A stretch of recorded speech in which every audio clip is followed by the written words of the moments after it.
I'm Vinny Politan. Great to have you with us tonight here on Closing Arguments. And in this hour, we're going to take a look. We're going to start off by taking a look at a case that you might be very, very, very familiar with, but we have some new information tonight. And I'm talking about a man named Chris Watts. Take a look at his picture. Tell me if you remember this guy. Much thinner there from the first time that you met him and saw him. This is a guy who murdered his wife, who was pregnant, and his two daughters, ages 4 and 3. You know, you're a man and you've got a family. You know, your job is to take care of your family. And then when you're a man and you have 2 young daughters and you're the man of the house and you kill them all? Unbelievable. This is a case really shocked a lot of folks. Shannon was his wife's name. Really, so incredibly tragic when you look at these family pictures and these photos.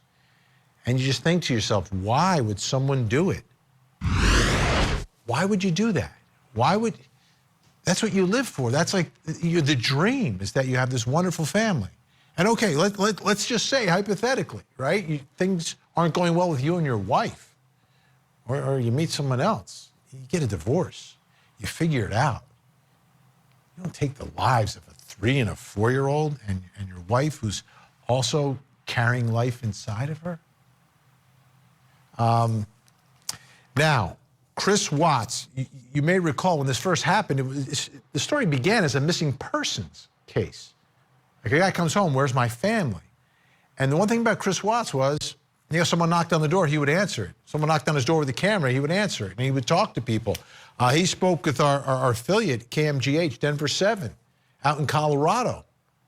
Take a look and take a listen to Chris Watts. You may have forgotten because it's been so many years. It's back in 2018 when this all happened. But take a look here. This is the moment when he knows he has taken the lives of his wife and his 2 children, but the world doesn't. Let's watch.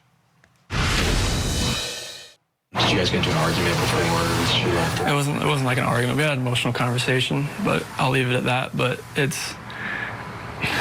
just want them back. I just want them to come back. And if they're not safe right now, that's what's tearing me apart. Because if they are safe, they're coming back. But if they're not, this has got to stop. Like, somebody has to come forward. He knew that he killed Shanann, and he knew that he killed the 2 girls.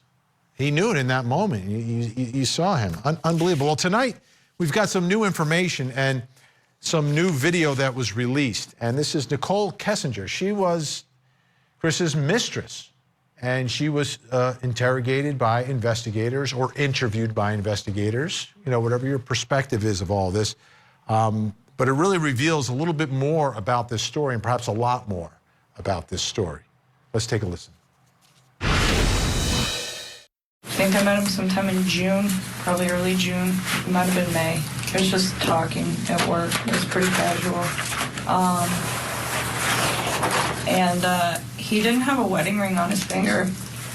And every time I talked to him, he didn't tell me that he was in a relationship. He didn't even mention his kids right away either. And then one day he told me that he had 2 kids. I was like, that's pretty cool. And started telling me about his kids. That sounded like a sarcastic comment. No, I thought it was kind of cute. I was like, oh, he's a dad. It was like right around Father's Day, too. So whenever that is in June. Okay. Yeah. So I'm not good with holidays. He told me he had kids, and then it was Father's Day shortly after that. So that's what I do now. I was like, I thought it was cute. And then he's telling me about him. He's pretty excited about him. And then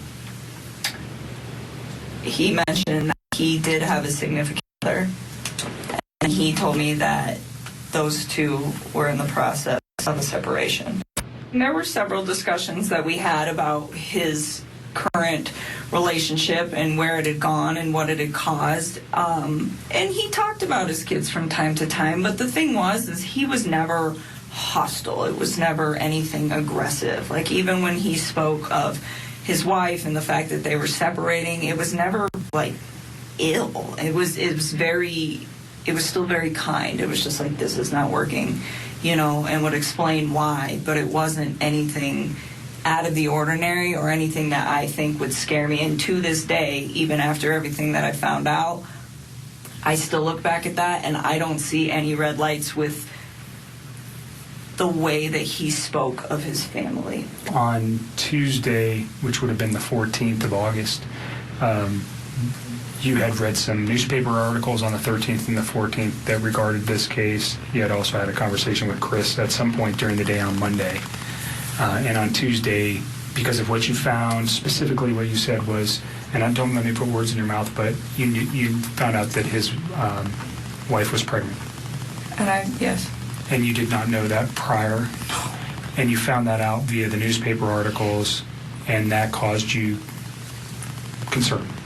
Well, I just realized that he was lying to me, and I was like, well, if you can lie to me about this, what else are you lying to me about? And it made me realize that maybe his wife was in danger at that point, and it was day 2, and she still wasn't home.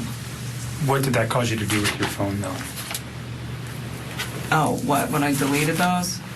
I was just kind of grossed out by him, to be honest with you. I was just like, I don't know what's going on right now, but you just lied to me, and I don't want to see this come over my phone anymore. So I removed it. So you already said, but you removed text messages? I deleted all of his stuff because he lied to me. I mean, that's what it was. It was the hurt that made me delete it, and then it was the lie that made me start questioning everything else he'd been telling me for the last few days. And that's when you decided to come forward? Yes. Okay. I'm still in shock that this whole thing happened. That's why I gave him the benefit of the doubt for the first day, because I was just like, no way. Like, I didn't even think about that. I mean, murder was not on the top of my mind when somebody doesn't come home for an evening, especially if they just, like, had some sort of, like, heated conversation. It's like, okay, you guys are separating, you have a heated conversation, you leave for a night. Like, I didn't even think this guy killed his wife. I mean, that like, murder is on something on the top of my mind when I call one of my friends for 3 or 4 hours and she doesn't answer the phone. Like, that doesn't even process to me as, like, a real thing that is a possibility at that point.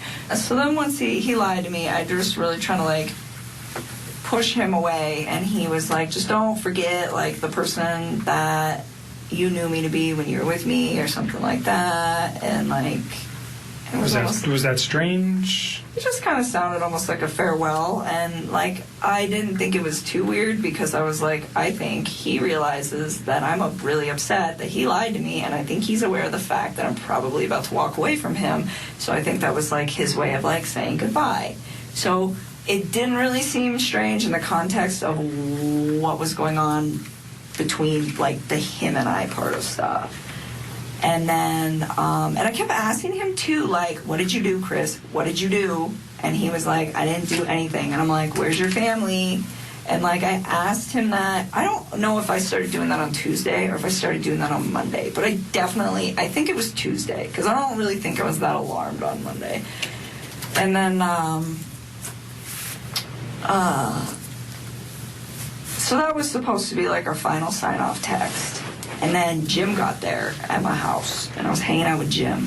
But I was still, like, in my head, just kind of, like, stressed out. And I remember I, like, walked out of the room, went in my bedroom, and texted Chris one more time. And I told him, I was like, if you did something bad, I was like, you're going to ruin your life. And I was like, and if you did something bad, I was like, you're going to ruin my life. And I was like, and I promise you that. And he responded back to me, and he's like, I didn't hurt my family, Nikki. And that was, like, the last text. That was the last time we ever talked. And I never said another word to him after that. That was Tuesday. That was Tuesday. Really fascinating to see how all this went down. And, you know, you're lying. That in the Scott Peterson case, the same sort of thing happened when Scott Peterson was lying to Amber Fry, and Amber Fry started to figure all this out. She turned on a dime. She turned on the dime. And I think you're seeing the same thing here.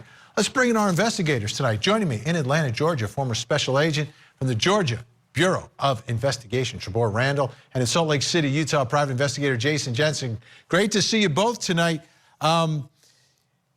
Jason, let me start with you. When you've got a domestic kind of situation, right, where you've got something's going on between Chris Watts and Shanann, and they've got problems, and she disappears. We've seen it many, many times, but it's really fascinating seeing it through the eyes of the other woman, the mistress, who now, wait a minute, you're lying to me. What else are you lying about? Very true. I mean, coming from the perspective of a private investigator, we get cheater cases all the time. And the one thing that we all know is that cheating and lying are bedfellows. They come all the time. It's a common occurrence. You know, Trebor, the argument I hear in a lot of these trials that I've covered through the years where one spouse is accused of murdering the other spouse, and they're always, not always, but many times they have another relationship on the side, and defense attorneys get up and say, well, you know, it's a huge leap from adultery to murder, right? But it's not as huge a leap from adultery to murder when the adulterer's wife is missing and is unaccounted for. To me, that's a much shorter leap because it's not just, oh, he's cheating and then you call him a murderer. No, he's cheating and his wife suddenly has just gone missing. I mean, sometimes 2 + 2 = 4. And as Jason said, cheaters often lie because cheating is in of itself a lie. That's right, Vinny. And very early on in this case, if you recall, when he's talking about, you know, if she's okay, she'll come home. But if she's not, you know, we love it when we let these individuals talk or somebody sticks a microphone in their face, because the more they talk, the more we're listening and the more we're going to be able to read into it a lot of times. You know, just based on our experience, we can tell when people are lying to us. We can tell when they're lying to you in many instances when they're talking to the public and trying to play that victim role. So we just continue to, you know, allow them to talk. And they also help us close that gap, as you mentioned. It's not such a great leap, you know, from one thing to another, you know, where we're calling you a suspect in a case now with a missing mom and her kids. It's not that big of a leap. And even more so now in the eyes of these juries, it's not always bad that they watch a lot of TV. Most of the time it's bad for us because they expect that, you know, 2-hour, 2-minute DNA, but because they do watch a lot of TV, they know that in many instances, this is how these cases will end up. If the mom or the wife and the husband were having problems, the suspect in this case, and then they end up missing or worse, dead. Jason, you know, when you get the other woman to cooperate, can be incredibly valuable in getting to the truth. And it really seems here that this was a big moment in the investigation when you've got the mistress coming forward and laying out what is going on and what he's saying to her, because now all of a sudden, oh, wait a minute, he's not just lying to us, he's lying to everybody, so we've really got to zero in on this guy now. Right. Whenever there's a disappearance or a missing person, we often go looking for motive, and oftentimes when you find that there's a new love interest, there's your motive right there. It's like, well, did your spouse go missing because you have a new interest now? Is it a financial benefit to have her out of the picture? Are you worried about alimony or child support? Is that why your wife and children are missing? And then if you notice in that interview from 2018, when Chris Watts is talking to the reporter, he's really laughing it up about, you know, his explanation of things. You know, that's like duping laughter. So, yeah, when they talk to the media like that, it's very helpful for law enforcement to put their case together. Trebor, I want you to take a look at Chris Watts. This is police body cam from August 13th of 2018. This is the day that Shanann was reported missing. She have any friends around here? Just for friends? Yeah. Yeah, she's got friends in Frederick, Erie, Aurora, that part of Erie, Broomfield, Parker. Have you tried to contact any of Oh them? yeah, we've exhausted every option. The last thing I'm going to do is hospitals. Hotels. There's so many, but And no one's heard from her today? Have you checked your bank accounts? that's another thing I was going to do because I don't have access through here.